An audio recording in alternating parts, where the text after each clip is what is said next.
We all just saw the World Cup happen. Think about Super Bowl, these big major sporting events. Look at all the sponsors on that. Somebody has to actually go out and barter those deals. That's exactly what I do. It is a $1 trillion industry, like lots of money. An affiliate marketing alone, $49 million. Wow. I don't care about your house, your handbag, what you carry. Show me your dashboard. Some people, they will look at you like, oh, what is she doing? I don't have a large following. When I pitched the Container Store, I probably had like 13,000 followers. The type of influencers that they were working with had like hundreds of thousands of followers.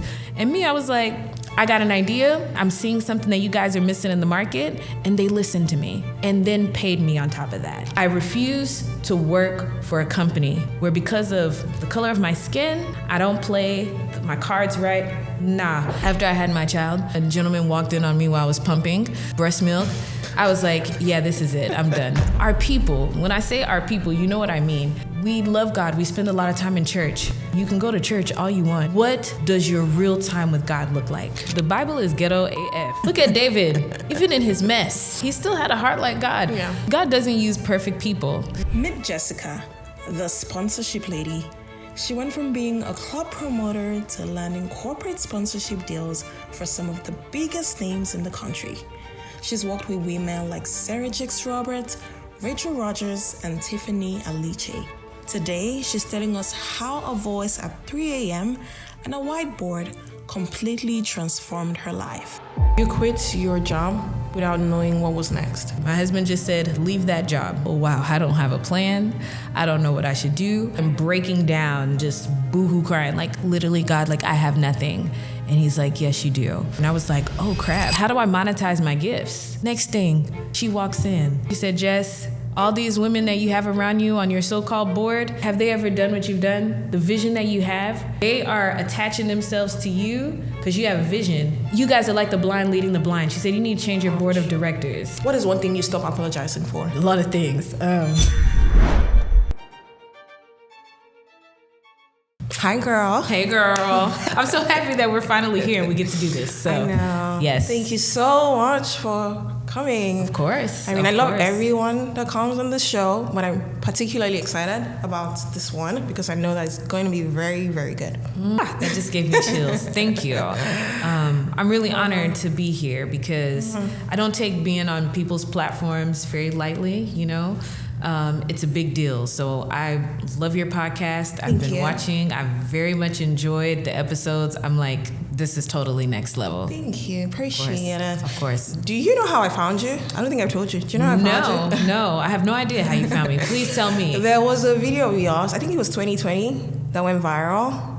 I think it was your pre-wedding Oh, wow. video okay. or picture where your wig came off. Okay, do you know my husband and I, we got married. That happened in 2015. Oh, really? Yes, but we go places, it will be at a church visiting, and someone will be like, oh my God, you're that girl, your wig fell off. And I'm like, dang, you remember that so many years ago? Yeah, wow. So all those years. Yeah, that was how I came across your profile. And I'm like, oh, she keeps it real. And then I clicked on your page and I've just stayed since then. But it's been a journey. I've watched you through different seasons. And that's what we're going to talk about today. One thing I didn't know, though, is that you were a club promoter. Oh, yeah. I didn't know that until recently when you made that post. So tell me, how did you go from being a club promoter to now being Jessica, the sponsorship lady who has this whiteboard framework? Tell me about it. Let's unpack that today. Oh, boy. So, you know, it's interesting because I didn't really plan to be a club promoter, okay? It was never a part of the plans, but I thought I was gonna go to law school. I was in college and on this path, getting my associate's degree in paralegal studies, and I had a good friend hit me up and he's like, hey, I need you to help me plan my Nigerian Independence Day party. Oh. And I'm like, I don't know why you're asking me, but hey, sure, I'm gonna take you up on that challenge. And it actually ended up being a really, really good thing because I helped with the promotions, I helped with getting sponsorships, I helped like my girlfriends were the bartenders, I had like ladies, beautiful ladies that were servers. So it turned out really well. And I actually ended up putting together a business plan in college in one of my marketing classes, and I created this thing called Luscious Belladonnas.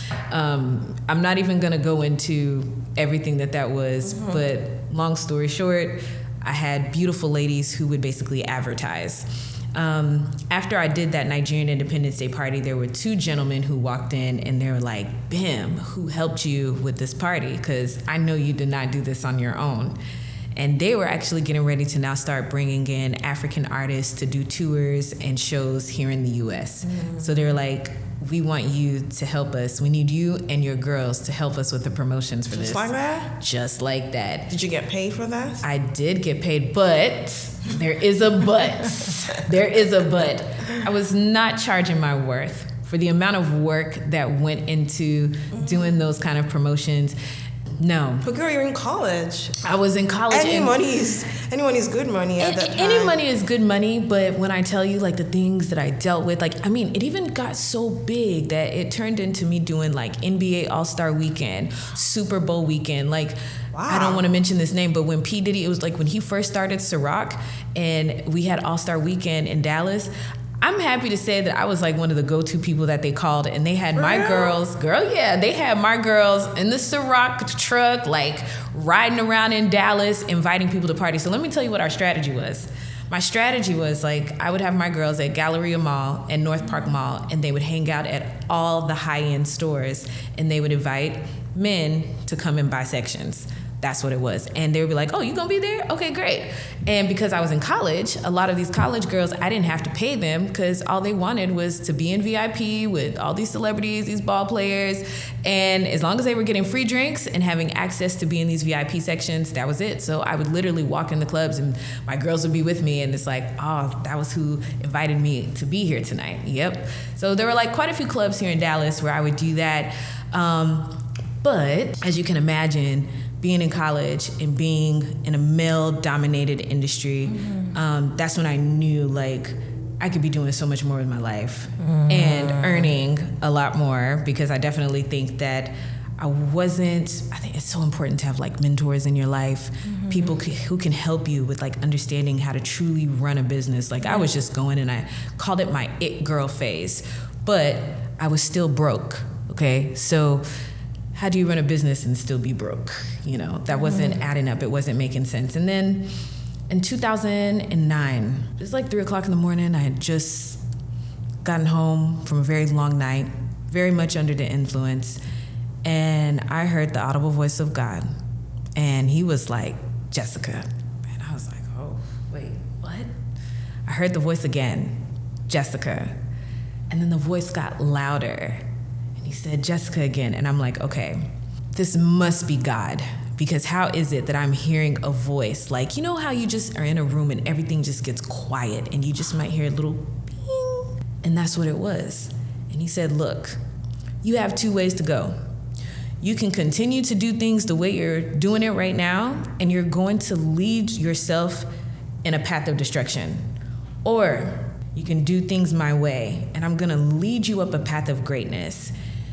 And I just remember, like, after he said those words so clearly, I closed my eyes, tears are coming down my eyes, because I'm like, you know, like, I've never had any kind of experience like that.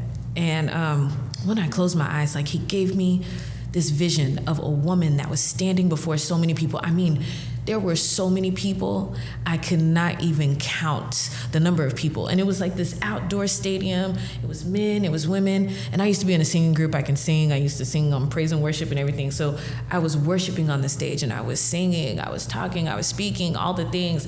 I had like this long, bone straight like wig. I'd never seen my hair like that. And I had on, it was a red dress outlined in white. I remember everything so clearly.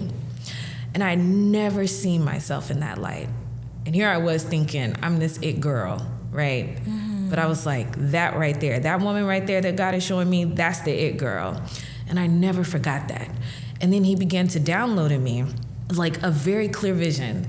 And I just grabbed my laptop and I started typing everything that he said. And he started putting, at the time, it was called Power of Woman. I really actually don't tell people. Woman of Purpose was actually called Power of Woman. And I'm just going, and he's like, it's going to be this conference. You're going to talk about business. You're going to talk about all these things, like the overall whole woman. And that was in 2009. But when I started hosting Bible studies, and the interesting thing is, like, club promoter, right? I had all these ladies following me. My husband, he always says, when I met my wife, she was leading these ladies in the club and, doing all those things. He said, but now she's leading people to Jesus.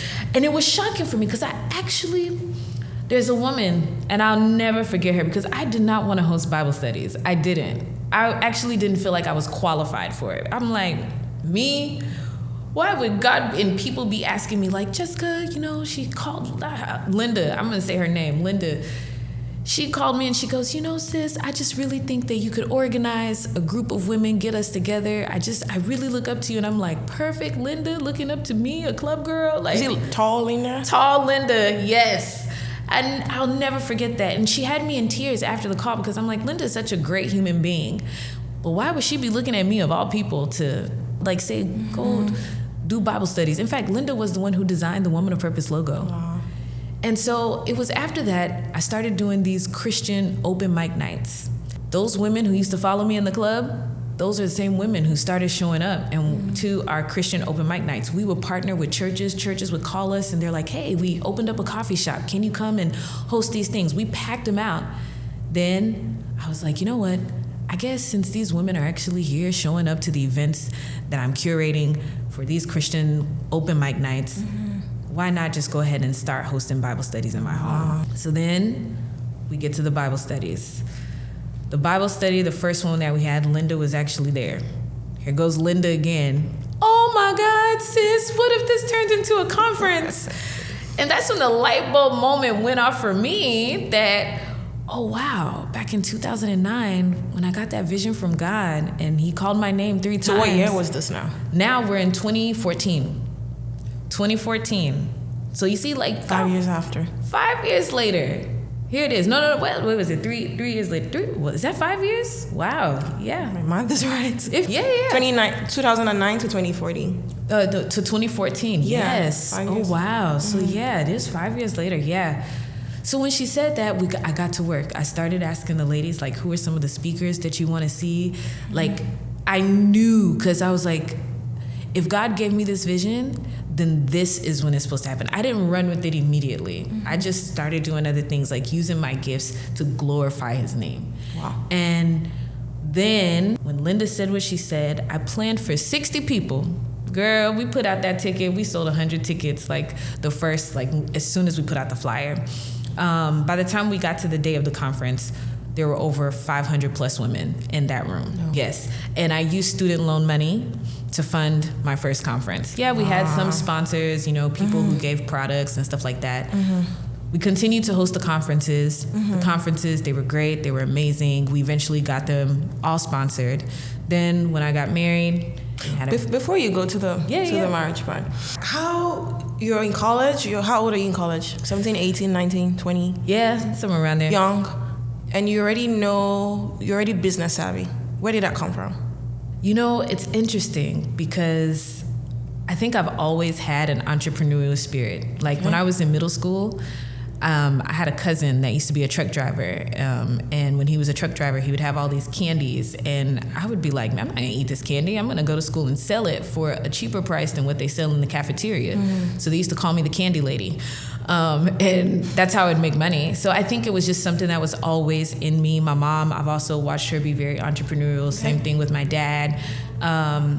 But my husband, he told me when he met me, he said, I knew that if I married her, I would have to be okay with her not working for someone else. Because he never saw me working for someone. I mean, did I have like 5 jobs when I met him? And that was another thing. Like I had like multiple jobs when I was in college. You've always been like that? I have always been like that. But I do know that I've never enjoyed corporate America. I don't like the politics of it. I also worked in a lot of spaces where I was the only one. I also felt like I was in corporate America and I would get overlooked. Like I'm going to say it. I remember I worked for a very large hotel chain, and one little small situation happened with a manager that didn't like me. And he made a phone call.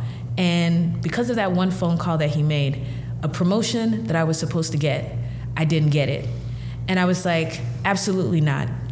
I refuse to work for a company where because of the color of my skin, I don't play my cards right. Nah. Plus, for what I do now, there is no job, me working for someone that will pay me the amount of money that I make now. So, and the freedom that I have. So I knew after that, I was like, yeah, no. In fact, I remember like there was a point in time right before my husband and we got married. I was working as an event manager for another large hotel chain. And I would get up at 6 o'clock and be there by 6 a.m., come home by like 10 o'clock. And my husband was like, how much are they paying you to be dealing with this kind of stress? You're overworked.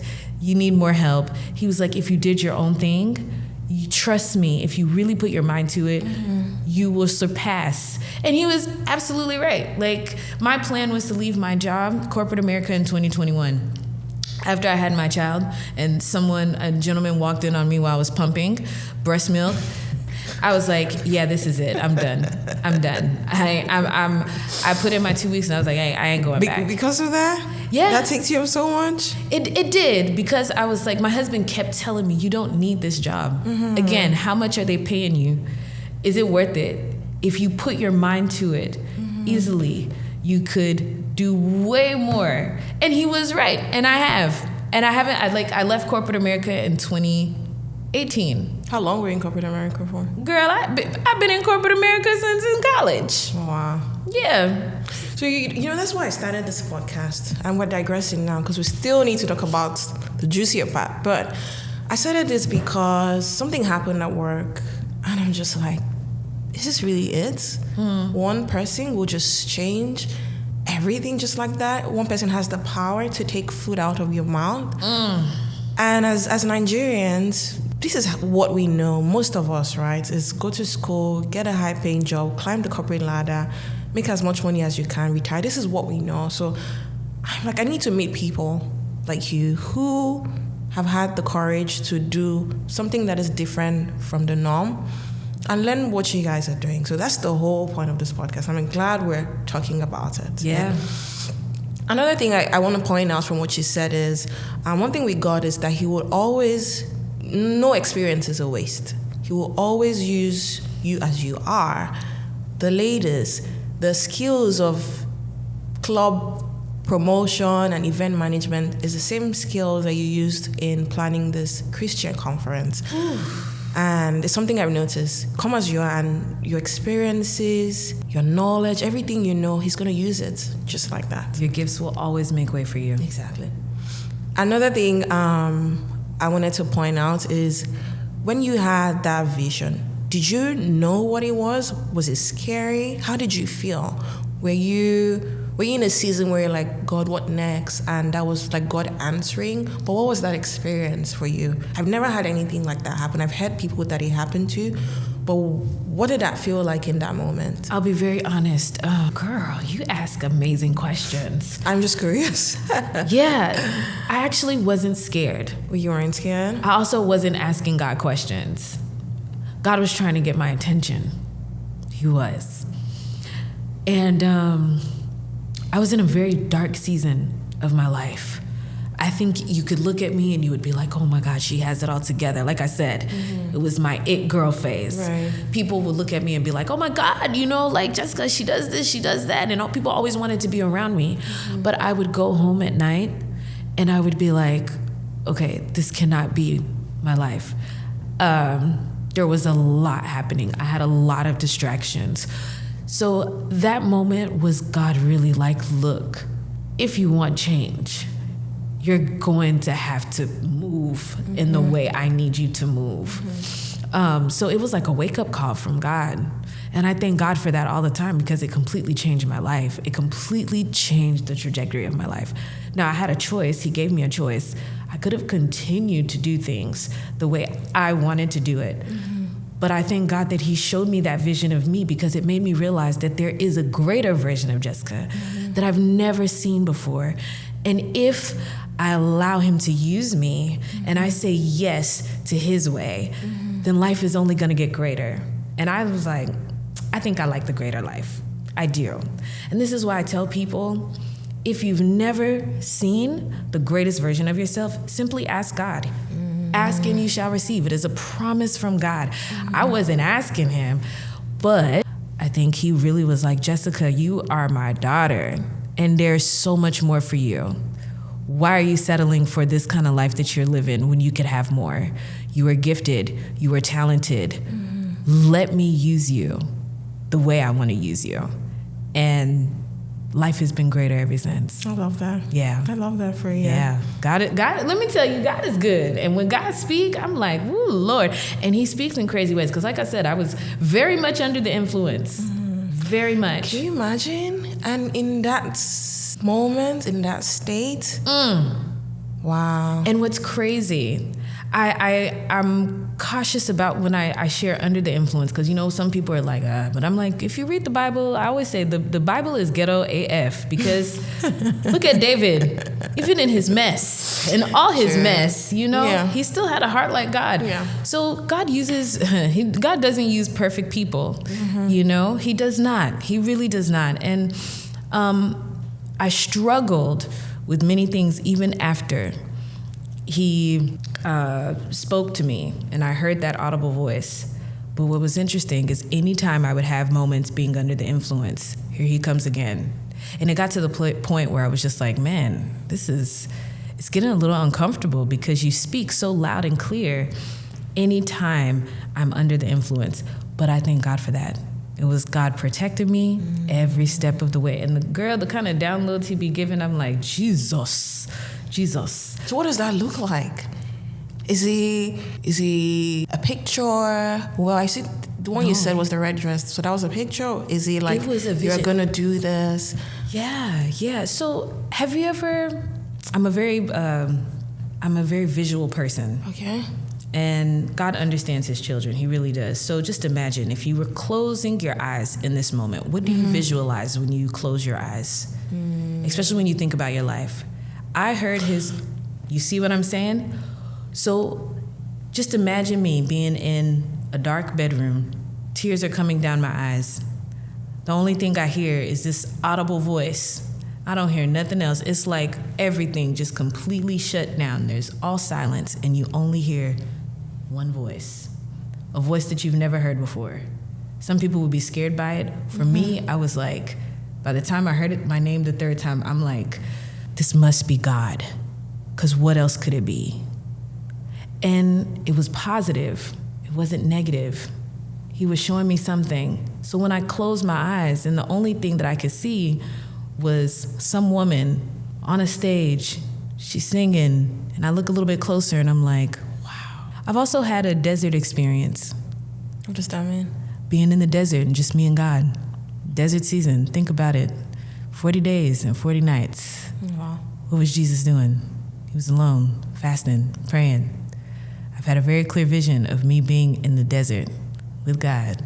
Actually, Jesus, God. And I had on all white, that same long hair that was in that first vision that I had with God. And he's just nurturing me, taking care of me, hugging me. This is why I tell people, spend time, have silence. Like, I'm someone who very much enjoys like sitting in my car for long periods of time. I don't like music with words because it's distracting for me. So I'd listen to a lot of instrumentals just so that way I can really focus on hearing God. So be still, quiet. Like, when I think about meditation, in the word, it says meditate on this word day and night. Yep. To me, prayer is very different from meditation. This is why I actually respect people who do yoga, because yoga, while some people might say, oh, it's demonic, it's actually a practice, because you pray with words. When you meditate, there's a habit or creating a practice of being in silence. There are not very many people that can sit still for 3 minutes. For some people, that's very difficult for them to do. Why? Because that instant gratification of always needing something. So I encourage people, how do you make it a practice to just sit in silence? Put your timer on your phone. Start 3 minutes, then do 5 minutes, then do 10 minutes. Can you do it for 30 minutes? And what happens? God will speak. if you invite him into the experience, and I invite God into experiences, I've learned that experience and hearing his audible voice helped me to understand, like, God is trying to get our attentions. He's always speaking, always. Do we make it a habit to listen? That's how whiteboarding came in for me. Like, I knew the first time hearing his audible voice, I grabbed my laptop because I recognized that I was receiving a download. Whiteboarding, Let's talk about that. That came for me because I was in a season of where I had just left corporate America. I'm a new mom. I'm also a new wife. I had just put a pause on Woman of Purpose. And also battling postpartum depression.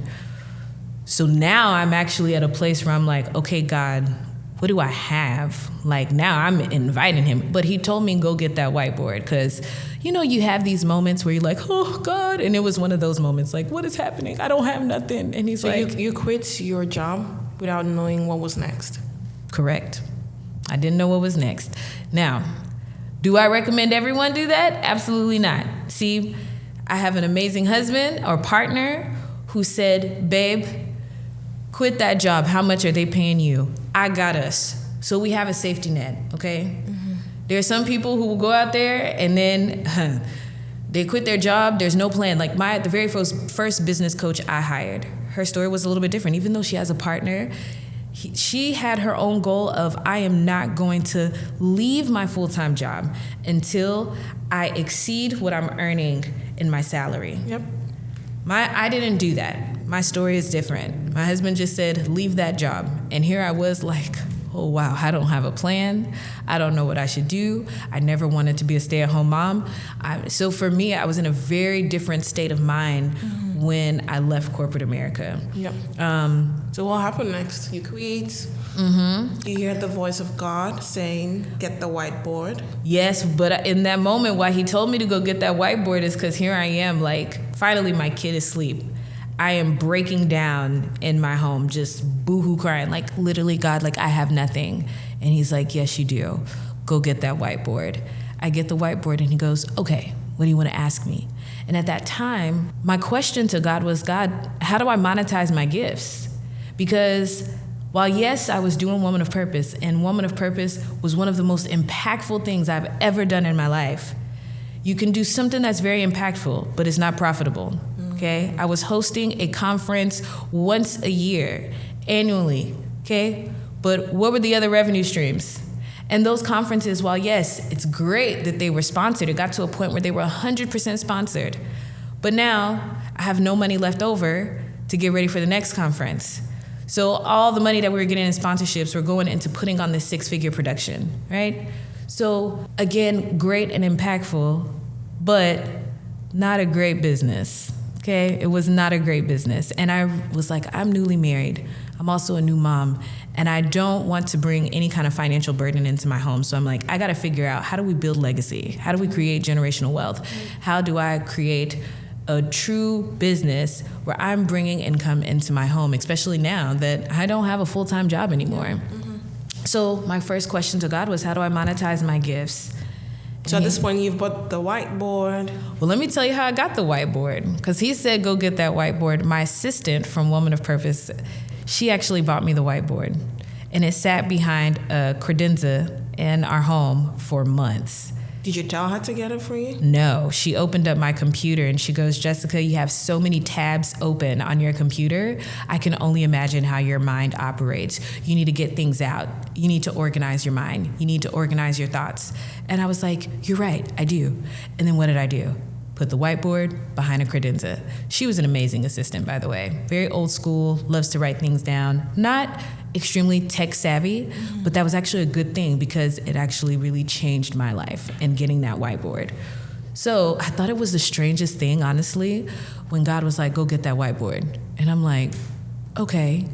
So I go get it. And he goes, I want you to write down the question. What do you want to ask me? So it was like, how do I monetize my gifts? He tells me, think about everything. That's why when you said, it's interesting because your skill set, club promoting, corporate meeting planning, wedding planning, because there was a point in time where I was a wedding planner, but all of those different skills, he now asked me, everything that you've done over the last 10 years, I want you to write it down. So I wrote down all of those things. He now said, now, anything that you don't see in your future for like the next 10 years, remove it. And I was like, I know I never want to go back to club promoting or wedding planning. I also do not want to go back to corporate America. I have zero desire to work in corporate America.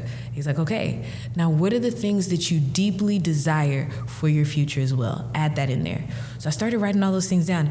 And it actually began to give me a peace because I was like, wow, people, my husband will always say, babe, you're going out to lunches with people because they're asking you, how did you get sponsors for your conference? Now you're helping them get that for their events, but you're not charging them. He was like, you are consulting people. That's a business.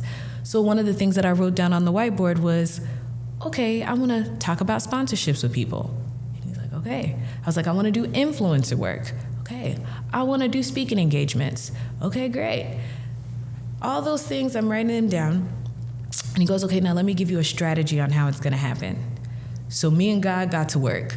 So this is why I always encourage people, like, have a whiteboard strategy session with God, because when you were writing those things down, he was giving it to me. I mean, again, another download, just like he did with Woman of Purpose, okay?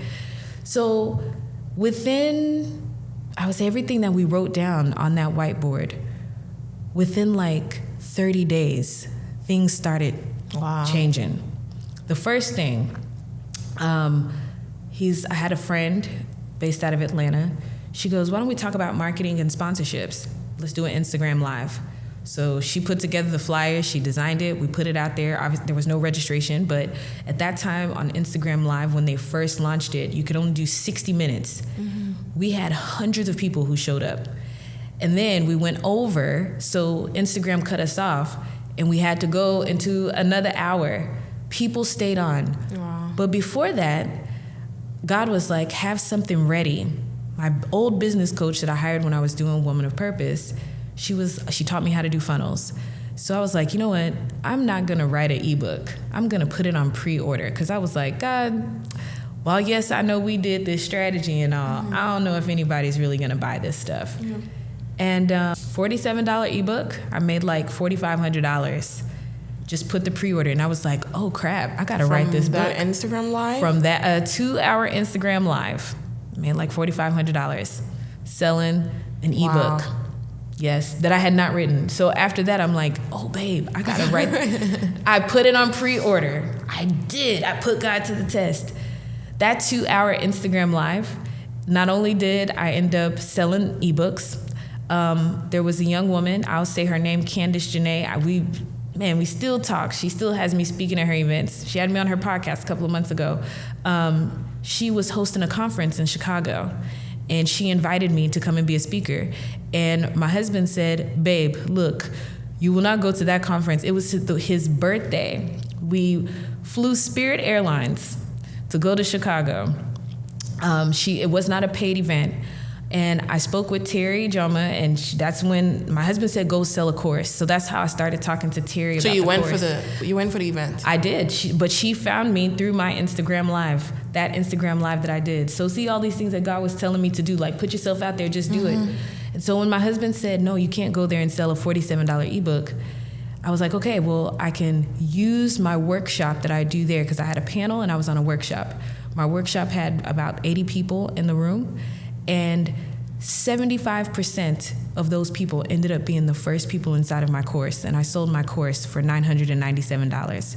And Terry was the person that said, girl, because I was stressing, I'm like, I don't have all the curriculum together. And she goes, just teach it live. Teach your first cohort live. Let these people buy into it that way. I did my sales calls.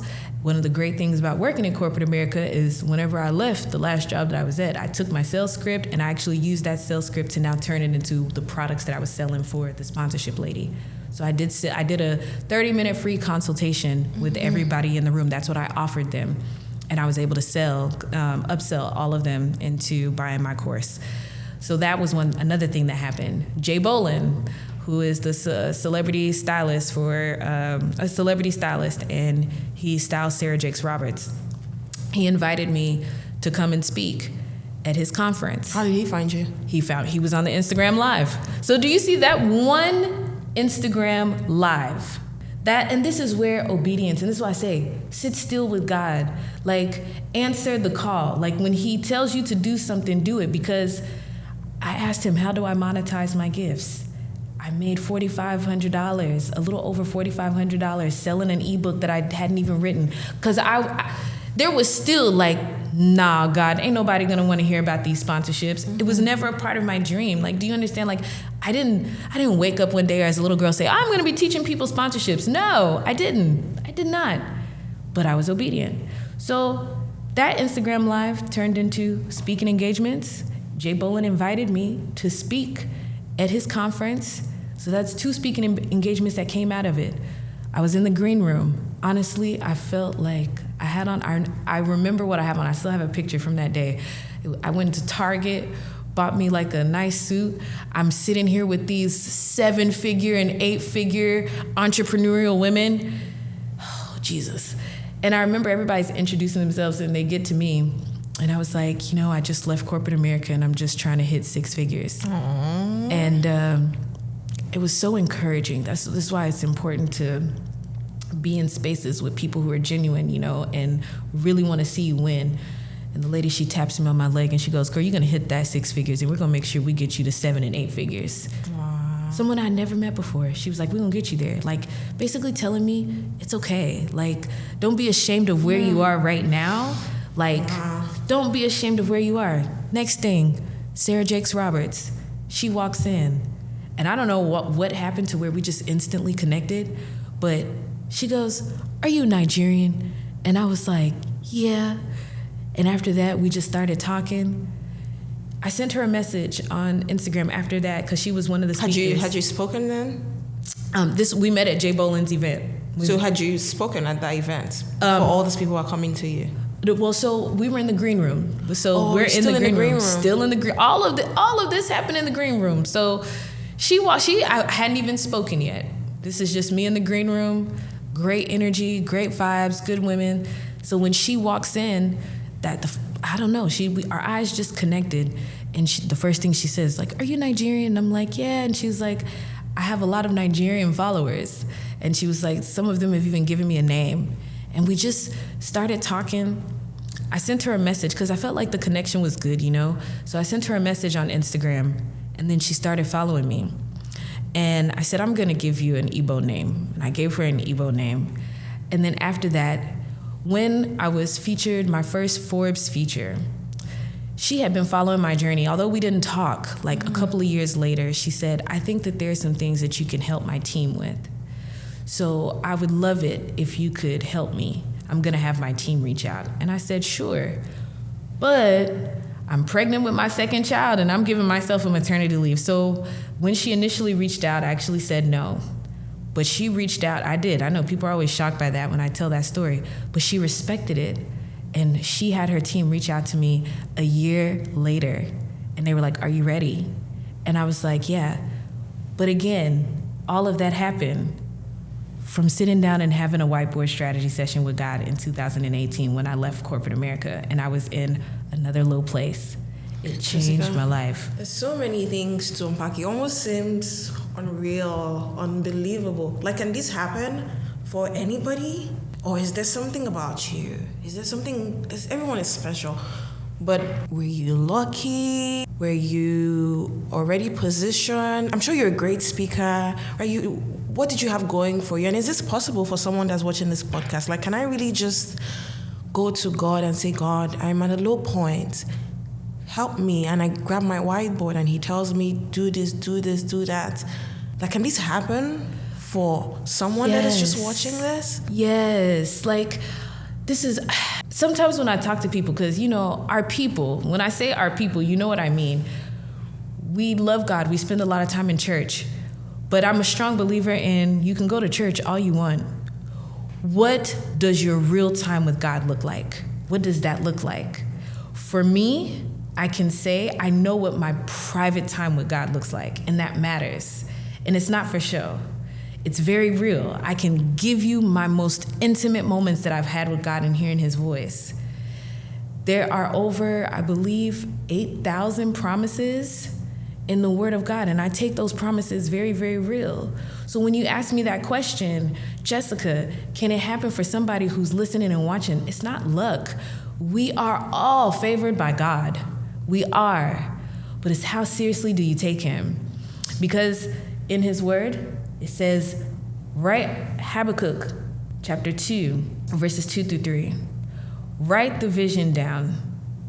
Make it plain and clear on tablets. Write that vision down on the tablets so that those who see it may run with it. And I'm big on heavy emphasis on the run. What does that mean for you? For me, it means that, okay, if God is telling me to write the vision down clearly, make it plain and clear. It means that if it's plain and clear, I have clarity to be able to run. You can't run if you don't have clarity. He didn't say walk. There's a reason why he said run and not walk. We all have our own race to run. We all do. But you cannot run that race effectively, efficiently, and clearly, and impactfully if you don't have clarity. So there's a reason why that promise is in the Word of God. It is a promise. If you run, write it down, you can run very well. And great things will happen in your life. But I don't think people take that. I take it, it's literal for me in my life. Like, because every story and every testimony that I've given you, you know, people talk about manifestation. Some people will say, oh, it's demonic. But I'm like, it's biblical. Because I wrote it down, and what happened? What happened? It started happening. You got the Instagram live. You got things just started happening very fast. It started happening. Even now, like with things that I'm working on now, I'm like, okay, well, if I actually do it, and that's why you can't be afraid. You want to know what my screensaver is? Hold on, let me close my phone. Joshua 1:9. Have I not commanded you? Be strong and courageous. Do not be afraid. Do not be discouraged, for the Lord your God will be with you everywhere you go. So now I add that into Habakkuk chapter 2, verse 3. This is another promise. Okay, he's given me the vision. I have clarity about what I should be doing. I can run with it. I can keep going. I need to move my life forward. I need to move, and I need to do it without fear and without doubt. I need to have faith. But I also know faith alone is not going to take me there. There's a part that I have to play. Faith without works is dead. So whatever it is that God has for anybody who is watching, whoever is watching, you have a part to play. Yep. You have a part to play. The part to play is, I can't run with it if I don't understand the vision. I saw some post on Instagram, and this lady, she said, you do not lack clarity. And I said, yes, some people do. There are a lot of people actually who are stuck and they can't move because they don't have clarity. Me, sitting down in my living room, oh God, what should I do? What should I do? Here I am, I don't know what's next. I don't have nothing. Go get the whiteboard. What did the whiteboard do for me? It gave me clarity on how I should move. I ran with it. What happened? I've been doing the sponsorship lady for the past 8 years. I've never had to go back to corporate America, and I'm now in a place, thank you, God, in a place. Same thing, God, I was whiteboarding every year on November 11th. I mean, You saw your birthday? No, so I'm a big believer in angel numbers. 11/11? 11/11. 11/11 is a very powerful number. Also, 2 years ago, I had a dream, and God showed me 888. 888 is very interesting because you don't see that on a clock. You know, like 11/11, you see that on your phone all the time. You see it on your microwave. But 888 was very different. So I was like, ooh, God must be doing something different. So every year, 11/11, I'm big on solocations. My husband, he knows this. So I know when 11/11 comes, it is time for me to go and have my time with God. I'm out. Like, I am out. And Every year? Every year. I've been doing this since 2023. Oh, wow. It's now 2026. So I've been doing this since 2023. And on 11/11, I go and get a hotel. I sit in that hotel room. I order room service. I mean, people are like, you just sit in a hotel and do nothing. I'm like, I'm not doing nothing. I am planning for what's happening for the following year. I'm talking to God about my life. Like, God, what we doing? Who is the ultimate strategizer? It's me and God.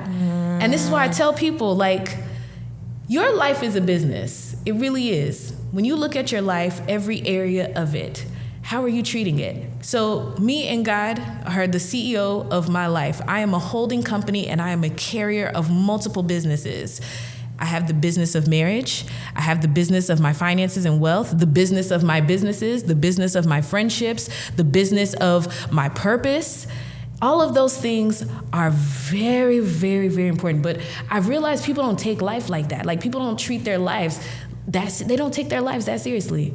Sometimes we only think about the money that we make, but money is not enough. Money is a spirit. I have a mentor that once told me, so I pray all the time. Like, last year was my first year running ads. I've been in business Really? Yes. Last year was my first year running ads. We did very well. I like ads. I do. But it was our first year running ads in 8 years in business. And we've done well every year. We've done extremely well with word of mouth. But one of the prayers that I pray is, God, money comes to me on a free course. Every room I walk into, good money-making opportunities come my way.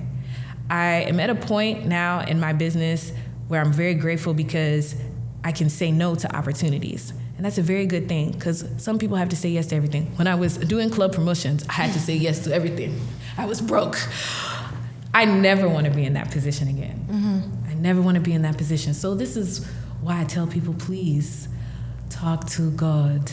Talk to God about every area of your life. So whiteboarding for me, while yes, it started off as woman of purpose, and then also the sponsorship lady, now I've carried that into multiple areas of my life. Friendships. I talk about friendships a lot because... Girl, we're going to get to that. Girl, yes. Okay, so let's keep on going because, girl, yes. So this is good. There's so many things to talk about with you. Oh, my God. Yeah. You now I'm digressing. You sent me a voice and my husband was like, you got to stay close to this girl. She is so wise. But one theme that I've noticed in all of this is you've always had... You mentioned your husband is pushing you. You can do this if you put this person. You mentioned Terry said, I will introduce you. You mentioned you did a live with somebody. It feels like you always have somebody, a friend that is, you mentioned Linda in that season, right? Yeah. You mentioned your girls. So it feels like you're always surrounded with people that are encouraging you, pushing you into your next season. Let me share this too, and I want to make sure I say her name, Mary. It's good to have friends who, when God speaks, they can confirm God's word. When I got that download, I will say, the first time I heard the audible voice of God, I needed to make sure that it was God because I was like, I'm under the influence. And sometimes if you're under the influence, I always say there's different portals that are open. And you have to make sure you're hearing the right voice because there's so many voices that are speaking. Whose voice is speaking? Everything that I typed on my computer, I called my friend Mary. I love her because she's, in that season of my life, she was the only friend I had that would talk to me about God. The only friend. Thank God she has parents who are pastors, so I knew, I was like, Mary, I want to be honest with you. Here's where I am. This is what's going on. Mm-hmm. I said, but I believe I'm hearing from God.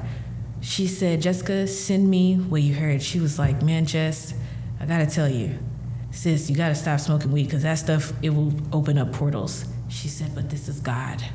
She prayed with me on the phone. Jesus. Oh, Lord. She prayed with me. She didn't judge me. She prayed with me. And then she said, here are the steps that I want you to take. She said, first, Jessica, I want you to stand on these Bible verses. So she gave me some Bible verses.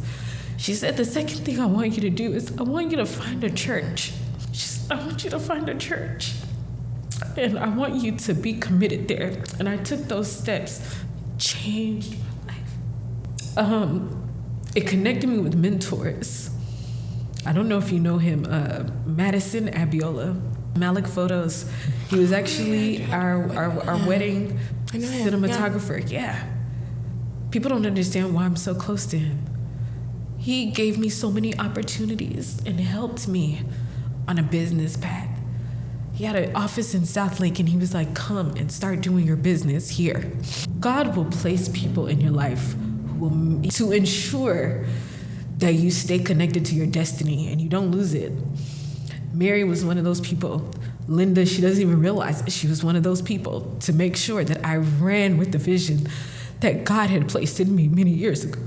Abiola, he's another one. You understand what I mean? Yeah. So this is why it's important to, and especially like, when God has you going places and he's giving you a vision about your life, don't play with your destiny. You don't give everyone access. I'm naturally a connector.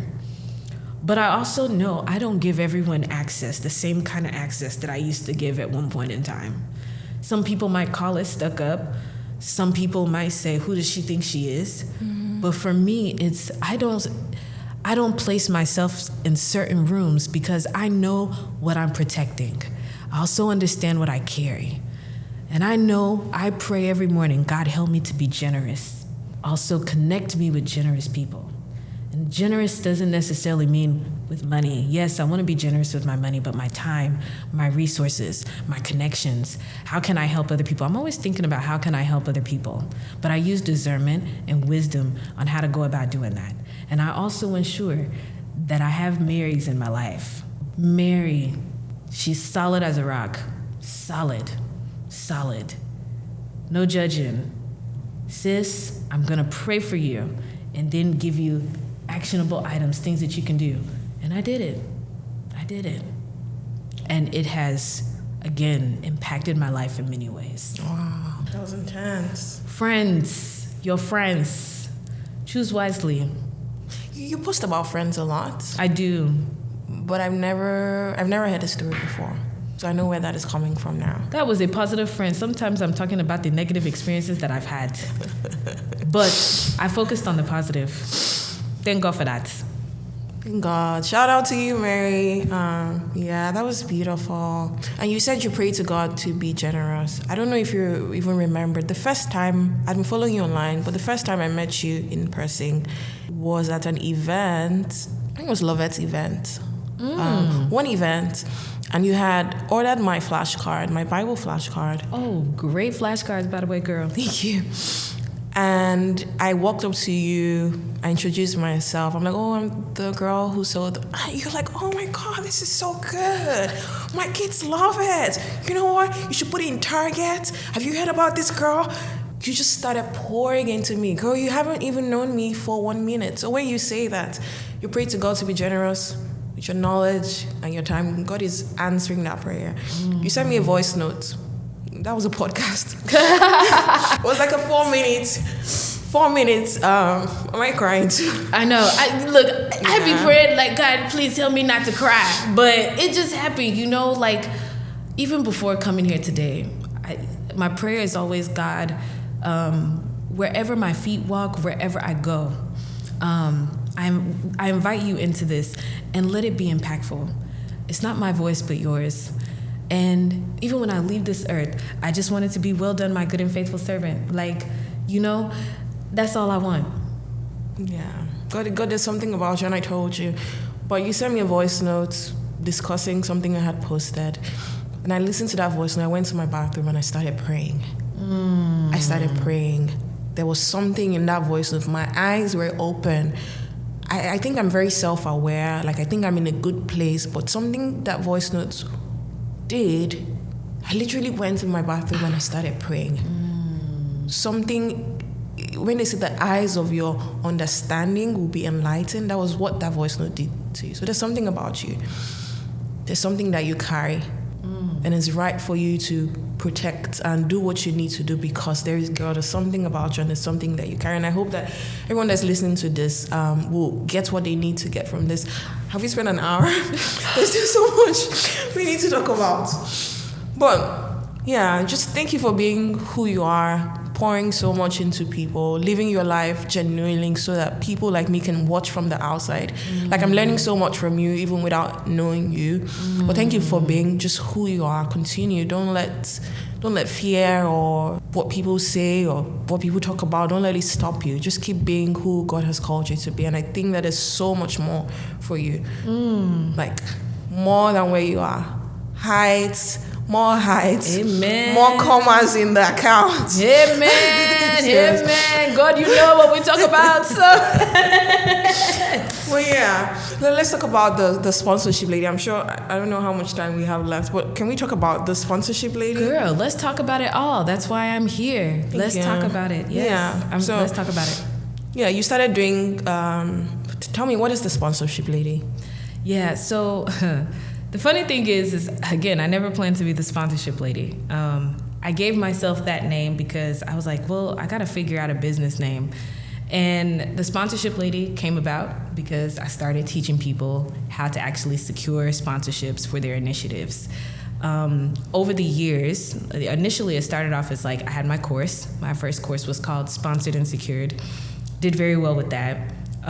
Eventually, as people heard about me, I now started getting people requesting for me to do it for them. So the agency side of the business became much bigger. But of course, with running an agency, a service-based business, you got to think about how do you scale.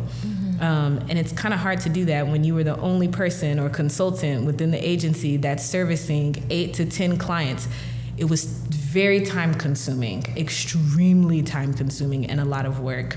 So while, yes, I do have a team, I am at the time, I was the only person on the team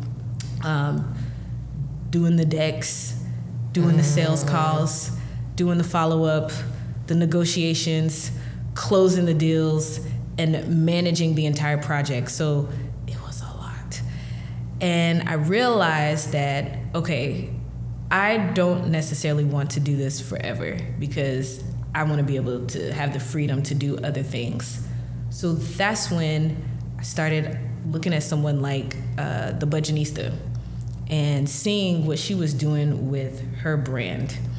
And I always loved the idea that she had a membership community where you could reach the masses. So I was like, babe, I told my husband, I'm like, babe, I think I need to actually start a membership community. And I had a goal, like, let me at least get 1,000 members so that way I can reach a certain number and know that even if I stop doing agency work, like, I'll be good. So I never really officially launched. I call it the Sponsored Society.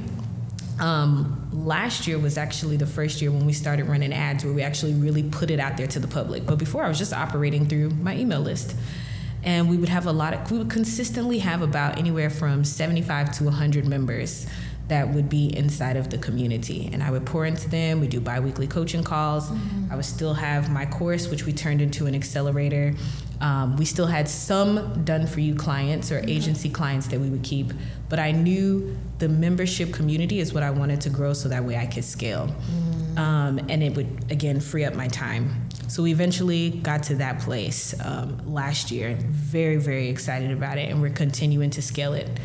But also, last year I was with an agency client, and I remember they invited me to be a part of this meeting that I felt like, why am I going to this meeting? I don't think I need to be there. And there was a woman in the room who worked in corporate. She left corporate and then started her own insurance business. And then she talked about selling it. And I remember being so intrigued. Like, I've talked to multiple clients, like the valuation of their businesses, how they eventually want to sell. But it was something about the way this woman spoke about selling her business that made me go. And I got a download while I was in that meeting, because I'm always questioning God, like, God, why am I here? Like, why? What is my purpose being in this room at this time, in this moment right now? And I think it was to hear that. Because the next thing was go and trademark the School of Sponsorship. Because I'm like, when you think about selling a business right now, the sponsorship lady and all the programs and the curriculum that I've developed, it's my likeness and image. I'm not selling the sponsorship lady. So when God was telling me go trademark the School of Sponsorship and put all of your programs underneath that, it was you're positioning yourself to be able to sell. And I was like, this makes sense. It makes sense. So I worked with my attorney. We started getting everything together last year, trademarked the School of Sponsorship. Here's the crazy thing. You know, I remember people looking at me and like when they would be like, how much are you spending on ads? And I was like, look, my money that I'm spending on ads ain't nothing compared to what some of my clients are spending. Like, I know people who are spending $1 million plus, like 7 figures a year on ads, but I know what their return is. You understand what I'm saying? Like, they have a great return. It makes sense for them. The return for me was amazing. It has been amazing. But I think what was even more amazing is the people that it put me in front of. So, I made the announcement about selling my business. Mm-hmm.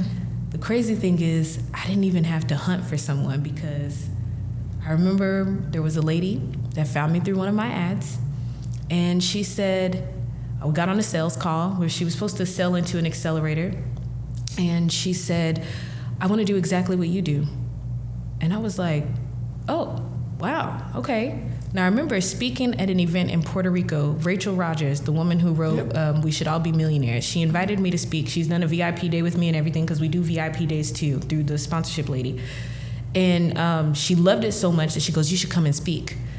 And when I spoke at that event, Rachel's best friend, Robert, he said, there's no way that you can service so many people. He was like, you're going to have a certification program. He was like, you have to have it. And I was like, oh my gosh. I was like, this is crazy, because I was just talking to a girlfriend who has her own certification program, and I didn't see how it would make sense for me. Mm-hmm. But that day was very clear. Certify other sponsorship ladies. When I got on the phone with that lady who said, I want to do exactly what you do, mind you, this woman is like former head of MLB, the Major Baseball League, former head of sponsorships at Six Flags. Oh, wow. So, yeah. So she's a big deal. In fact, she's done over $70 million, probably closer to $90 million in sponsorships. So she's great, but she wanted to start her own practice. And she's like, you obviously have it. Teach me what you know. And that's when I said, okay, I guess this is going to be my first certification client. And I named a price, a quite hefty price.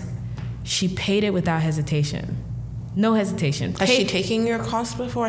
Nope. Have you worked with her now? She found me through my ad. So this is the kind of things. Now, I'll tell you what happened after a year of working with her, okay? She launches her programs. I get her connected. She's doing fantastic. She's doing well. I never looked at it. Some other people will have a what I like to call a scarcity mindset. And they're like, why would you teach somebody everything that you know? Mm-hmm. And I'm like, again, I'm trying to scale, and I also have zero desire to try and service everybody. Mm-hmm. Like, if I certify people, now I have a network of other sponsorship strategists that I can send my community of thousands of people, mm-hmm. people that can service them, because that's the number one question I get is, can you just do it for me? And I'm like, no, I don't. I'm only one person. Now I can throw business to her. Now I can throw business to other mini-me's. Like, and she's experienced, like, she'll do the work. The next thing that happens is I was like, I was talking to my husband, and I was like, I know eventually I want to sell. How are we going to get there? And I just text her, and I said, because she's a wonderful woman, and I said, I'm possibly thinking of selling, and I want to know if you'd be interested. Selling the business? Yeah, the school of sponsorship. She said, let me think about it. And I said, I don't need an answer right now. It's like, take as much time as you need. I was like, I don't even know if I'm really going to do it. She hits me up 3 months later, and she said, hey, I'd like to schedule a call to talk to you. I want to have a conversation about what you text me regarding the acquiring of your business. Mm-hmm. And I said, okay. We get on the call, and I'm like, I want to have a vision. I want to give her a very clear vision. And I said, here's my vision for what I'd like to do. And, I'm pretty sure that I do want to sell. And I was like, based off of the vision that I'm giving you, are you still interested? She said, yes, and I will be your number one contender. So through running the ads, wow. I'm not having to go through a broker, any of those things. Mm-hmm. It's just there. It's there. So the sponsorship lady has been such an incredible blessing. It has afforded me many great opportunities. It has helped me build a portfolio where I can say that I've worked with some of the best of the best. And who would have thought that hosting my own conference and getting that funded would lead into a skill set of teaching others how to get their own initiatives funded, right? But what people don't realize about sponsorship, because I remember, and this is why you have to protect the gifts and the calling that God has on your life. Because I remember at some point in time, like sometimes my husband friends, what did your wife do again? Like, is she an influencer? Like when we all thought influencing was like nothing, we're like, what is that? You're having camera follow you around. But now what is everybody trying to do? Everybody's now trying to be content creators. Some content creators make way more money than people who are in traditional careers. Yep. And I don't say that to be braggadocious. I say that because, if you allow what people think about the path that God has you on to get you down, you'll fail. You'll never succeed at what it is that God would have you do. And I never let that bother me. I just kept doing the work. But when you think about sponsorships, yes, I may do it on the social impact side. Mm-hmm. But when I explain it to people, I tell people, think about the World Cup. We all just saw the World Cup happen. Think about Super Bowl, these big major sporting events. Look at all the sponsors on that. Somebody has to actually go out and barter those deals. That's exactly what I do. I'm just not in the sports industry. And it is a $1 trillion industry, like lots of money. So to be able to impact lives when people say, I have this thing that I want to do, but I don't want to use my own money, I'm like, okay, there's a strategy and a method into how you actually get those dollars. So somebody has to teach you how to do it. I mean, like I said, the woman who I will sell to is like head of sponsorships for the Major League Baseball at one point in time. That was her role. So it's a big deal that some people may not understand. They may not understand it. So that's the sponsorship lady. Did you ever doubt that it will work out? Like, did you have doubts? Yeah, in the beginning, I was like, who wants to know about sponsorships? I was that person, but even I'm grateful though that the journey, anything that I teach, I do it for myself first. So if you go to Container Store in the one over, actually there are multiple Container Stores if you go to them. I pitched the Container Store to work with them. When I bought my home, the first thing I said, I don't want to pay for a closet to get done. So I pitched them an idea during the pandemic. They loved it so much. They fell in love with my husband, who doesn't have social media, okay? Why? I'm curious. Why was he your husband, not you? So I was a part of the campaign, but the campaigns that they continue with, they use my husband. And the reason why they use him, it's very interesting.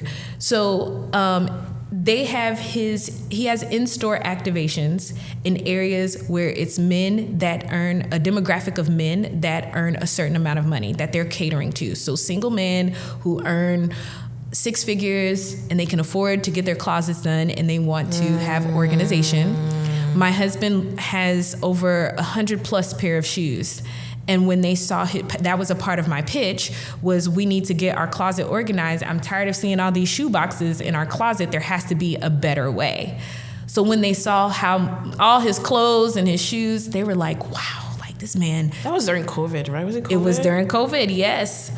And he was like, they were like, man, and he was very particular. He was very involved in the process and they loved it. So all the pictures, Container Store, they're based here in the DFW, their headquarters. They brought a whole entire video team, photographers. They're taking pictures staged in our closet. If you go to Container Store now, I was only in a campaign in store for a very short period of time. But if you walk into the Container Store now, you'll see my husband. They're painting him like he's a single man, and he's not. In his closet space with all his shoes and clothes, and he still gets paid for his likeness and his image. So I tell that story, even I pitched Stella Rosa when for a mommy wind down, because I'm like, all these moms at home with our kids during the pandemic, they're not in school, we need a break. I pitched Stella Rosa on an idea of let's have a mommy wind down because mommies need a break. And I invited a bunch of mom influencers to be a part of the conversation. So I basically took all the things that I pitched to brands, plus everything that I did with my conference, and said, look, it's possible. I don't have, at the time, I still don't consider myself to have, be someone that has a large following. You don't need a large following. I was going to ask that. Yeah, no. Did you have a large following? No. I think at the time when I pitched the Container Store, I probably had 13,000 followers. And mind you, I had the confidence to pitch them. And the type of influencers that they were working with were influencers that had hundreds of thousands of followers. And me, I was like, I got an idea. I'm seeing something that you guys are missing in the market. And they listened to me and then paid me on top of that. So again, going back to something that you said earlier, Jessica, is it just something about you, or is it really possible for the person that's watching? Absolutely, it's possible. I, again, didn't think that I would start a whole business around like teaching people how to get sponsorships, but what are people doing right now? Everybody is teaching people how to use AI for something, teaching people how to, you create content, yap online, and somebody is making money off of it. Somebody is. Sit down, get quiet, talk to God. He gonna tell you, because my bit of money, making money online, $4,500. Wow. And a book I didn't write. I just put it on pre-order. An ebook, digital ebook, pre-ordered. Even pricing a book at $47 when you hadn't written it, that's bold.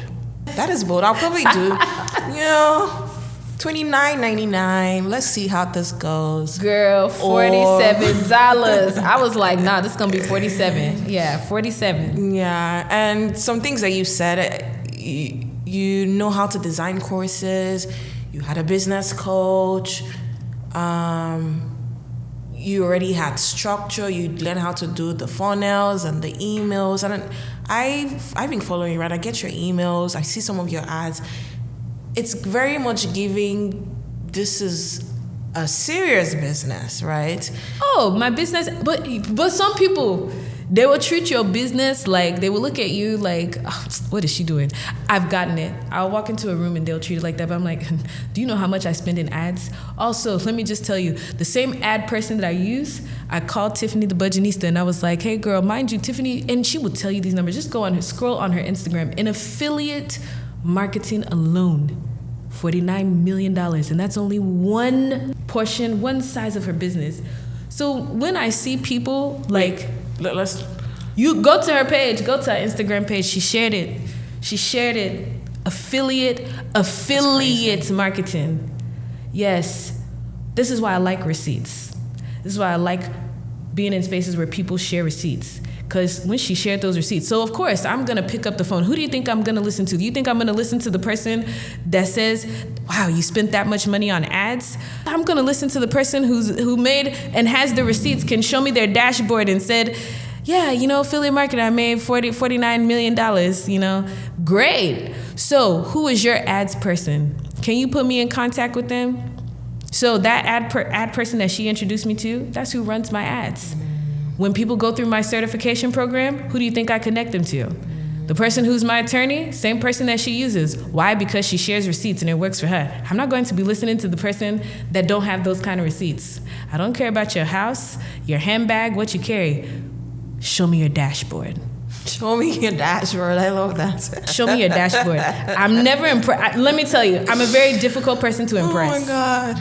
Yeah. If you ain't showing me your dashboard, you showing me your handbag is not your dashboard, because there's a lot of people that got nice handbags, nice shoes, nice houses, and they nice houses ain't furnished. Oh my God. Anyway, that's another story for another day, but this is another side of Jessica that you'll see. I like receipts. Oh my God. I love this conversation. So what is next for you? Yeah. I've actually, it's I think you can kind of see what's next if you follow me on social media. I am very much at peace with the fact that I am going to sell the school of sponsorship. I will stay on board as a strategic advisor for a couple of years, and also founder. But I've had a strong desire, and I've been a little comfortable these past couple of years, because I'm like, God has been pushing me back into the things that I used to do whenever I did Woman of Purpose. Like I said, it was very impactful work. Mm-hmm. But now I actually have the business acumen to actually help it to make money. It's a part of my legacy. It's a part of like how I really truly build generational wealth for my family. Mm-hmm. So envision full-blown media company, doing Whiteboard My Life, which is a part of one of my businesses in my holding company, really helping people, not just women, but also men too, in moving their lives forward in the greatest way. There's also a book, multiple books. Okay. That one is the scariest one, I will say. One of the books is, if you ask me, like, Jessica, you seem to just be like, a lot of people are like, man, you'll do anything. This one is one where, it's a little scary for me because it's a very touchy topic. And, it kind of makes me think, if I say this, what will people think? They're going to think I'm crazy, but it's very honest. It's probably one of the most transparent things you'll ever see me share. And that has scared me. Girl, I ain't got on a podcast and wanted to cry this much. It's something about you, girl. And the atmosphere that you create. This is a safe space, but it does scare me. So I've kind of shied away from doing it, but it's time. So you'll see little things that'll come up around that particular topic for that book. But then there's a series of books. So there are different things that are coming. So I'm excited. But just know overall full-blown media. If I had to give you if I had to say when I was younger, I don't know why, my mom, she laughs at me all the time. But I also remember being at church and I said, I would be the Oprah of the gospel. And it's so funny because Oprah, I love her. I don't fangirl over people, but if there's anybody, you could put Beyonce in a room and I probably would not, I wouldn't flinch. Maybe Kelly Rowland. I love Kelly. But Oprah, I love what she's built. I love what she's done. I was telling one of my closest friends, I said, girl, I think when I think about what my next chapter looks like, look at what Oprah has built. I said, Oprah could sell anything and we would buy it. And I said, I just want to get paid to be me. I could sell anything and people would buy it. I don't want to throw myself in a box. I feel like there was Jessica, the sponsorship lady, and Jessica just talks about sponsorships. There was Jessica, the woman of purpose girl, and the problem, one of the things that I had with Woman of Purpose is it just kind of threw me into this religious box. And I'm sure you can gather by now that I am not someone that's just going to be sitting on somebody's pulpit and preaching. That's not me. Yep. I don't desire to be that either. I almost married a pastor and I thank God every day that I did not. Lord, please forgive me. Jesus, that's another story for another day. But, I want to be able to create or just have a platform where I can talk about love, and I can talk about marriage, I can talk about friendship, I can talk about business, and bring other fresh perspective, not just my own, into that space. So that's one of the things that I love about Whiteboard My Life is it is talking about the whole experience of your life and how you move every area of your life forward. So Whiteboard My Life sets me up for that. And that's why I'm so excited about it. And it's been received so well. Just know anytime I put something out, because people always think they know what I'm doing, but it's no, there's still more to come. This is just a piece of it, but I'm really excited. It's been uncomfortable, but it's also been a good uncomfortable because the sponsorship lady, it's also my baby, but my prayer has always been, I know what I went through when I took a pause from Woman of Purpose and people didn't see it, but I grieved it, It was hard. And so my prayer now is, God, if you give me something, I don't ever want to become so attached to it that it becomes an identity or something that I can't part ways with. So now I'm okay, God just has me stepping into something else and I'm just enjoying every bit of the ride. So I love it. Yeah. I love it. How do you know when it's time to move to the next thing? That's an excellent question. For me, I started to just get really uncomfortable. And as I would have conversations with God, it was, hey, Jessica, I've put this thing on your heart. When you gonna move on it? And I also realized, with the sponsorship lady, I'm God, you've called me to more. So if you've called me to more, how am I going to be able to do it if I never have the time to get to it because I'm so busy? So that's when it was, okay, scale, membership community, free up your time. Here's how you do that. So then again, that's kind of been our ongoing conversation. And he said, but this time I'm not asking you to, because here's the deal. People sometimes walk away from things. You work so hard for something and they don't even, for me, I never would have thought that I would actually sell the business. Again, it was never a part of the plan. So I remember after I got off the phone with the woman who I will sell to, I cried. And I cried because I was God, wow.